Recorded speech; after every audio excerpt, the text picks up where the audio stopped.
Assalamualaikum warahmatullahi wabarakatuh. Sebelumnya perkenalkan, saya Nagia. Di sini saya akan mempresentasikan materi kuliah dengan judul Teknik Pengumpulan Data.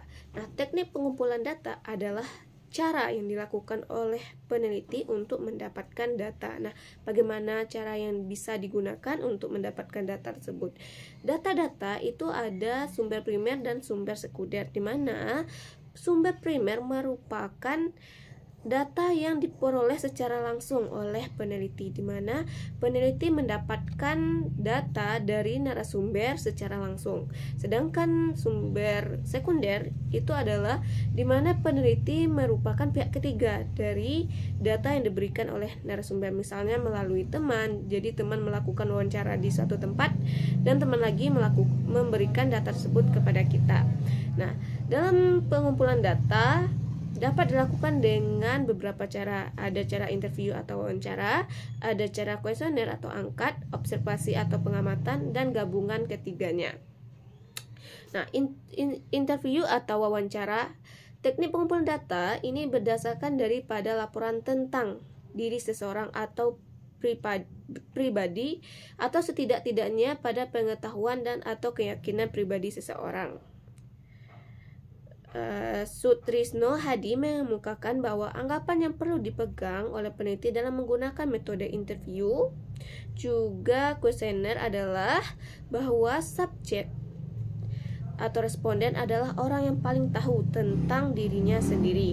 Yang kedua, bahwa apa yang dinyatakan oleh subjek kepada peneliti adalah benar dan dapat dipercaya.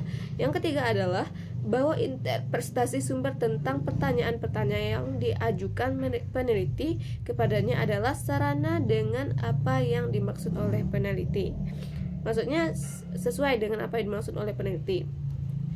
Nah, wawancara dapat dilakukan dengan dua cara, yaitu terstruktur dan tidak terstruktur, atau terukur atau tidak terukur. Nah, yang terukur itu digunakan sebagai teknik pengumpulan data bila peneliti atau pengumpul data telah mengetahui dengan pasti tentang informasi apa yang akan diperoleh. Oleh karena itu, dalam melakukan wawancara pengumpulan data telah menyiapkan instrumen penelitian berupa pertanyaan-pertanyaan. Jadi, terukur ini peneliti sudah tahu apa yang harus diteliti dan pertanyaan-pertanyaannya pun sudah disiapkan. Yang kedua ada tidak terukur. Kebalikan dari terukur, maka tidak terukur, jadi peneliti belum tahu apa yang seharusnya dilakukan dan pertanyaan-pertanyaan pun belum semuanya dirumuskan, hanya berupa poin-poin saja.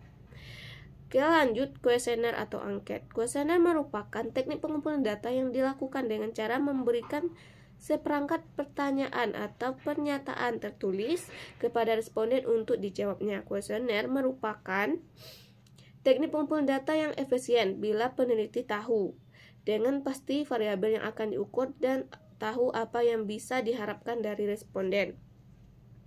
Adapun prinsip penulisan angket, yang pertama, isi dan tujuan pernyataan. Yang dimaksud di sini adalah apakah isi pertanyaan tersebut merupakan bentuk pengukuran atau bukan.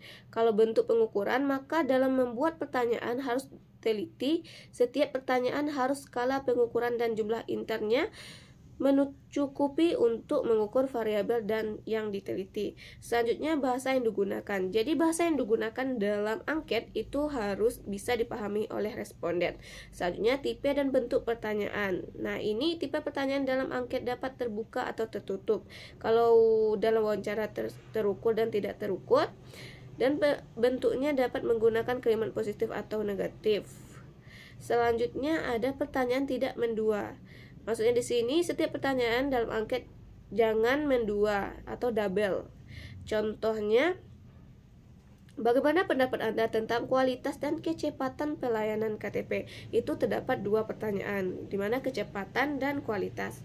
Ini bisa dipisah menjadi bagaimana menurut Anda tentang kualitas pelayanan KTP. Selanjutnya ditambah lagi menurut Anda bagaimana kecepatan pelayanan KTP. Jadi dipisah saja menjadi dua pertanyaan.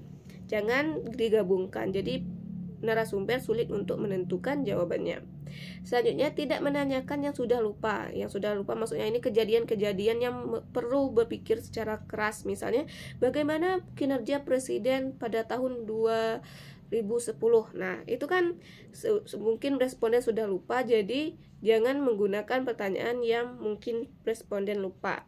Selanjutnya adalah pertanyaan tidak mengiring. Maksudnya pertanyaan dalam angket sebaiknya juga tidak mengiring ke jawaban yang baik saja atau ke jalan jelek saja. Misalnya, bagaimanakah kalau bonus atau jasa pelayanan ditingkatkan? Jawaban responden tentu cenderung akan setuju. Atau contoh lain, bagaimanakah prestasi kerja Anda selama setahun terakhir? Maka pastilah responden menjawabnya dengan jawaban yang baik. Jadi dia itu mengiring, maksudnya responden sudah bisa menentukan jawaban yang paling positif bagi responden tersebut. Selanjutnya adalah urutan pertanyaan. Urutan pertanyaan angket bisa dimulai dari yang umum ke yang khusus atau dicampurkan. Jadi biar narasumber tidak kewalahan atau bosan dalam mengisi angket yang kita sabarkan. Lanjut, ada prinsip pengukuran angket yang diberikan kepada responden adalah merupakan instrumen penelitian yang digunakan untuk mengukur variabel yang diteliti. Yang ke-10 yaitu penampilan fisik. Nah, penampilan fisik angket ini harus bisa kita rancang sedemikian rupa sehingga bisa menarik narasumber untuk mengisi angket yang kita sebarkan. Selanjutnya ada teknik pengumpulan data observasi. Observasi merupakan suatu proses yang kompleks, suatu proses yang disusun dari berbagai proses biologis dan psikologis. Dua di antara yang penting adalah proses-proses pengamatan dan ingatan. Teknik pengumpulan data dengan observasi digunakan bila peneliti berkenaan dengan perilaku manusia, proses kerja, gejala-gejala alam, dan bila responden yang diamati tidak terlalu besar. Oke, dari segi proses pelaksanaan pengumpulan data, observasi dapat dibedakan menjadi observasi berperan serta. Nah, maksudnya di sini adalah peneliti terjun langsung ke lapangan untuk melihat dengan kegiatan sehari-hari, kegiatan sosial di masyarakat. Yang kedua ada observasi partisipan, artinya di mana peneliti tidak turun langsung ke lapangan. Misalnya dalam suatu tempat pemungutan suara TPS, peneliti dapat mengamati bagaimana perilaku masyarakat dalam hal pemungutan hak pilihnya dalam interaksi dengan panitia dan pemilih yang lain.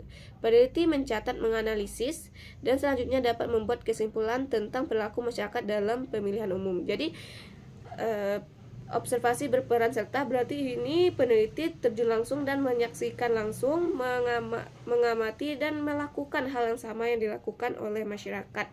Sedangkan observasi non-partisipan yaitu peneliti tidak terjun langsung tapi cuma mengamati apa-apa yang dilakukan oleh masyarakat. Selanjutnya ada observasi terstruktur.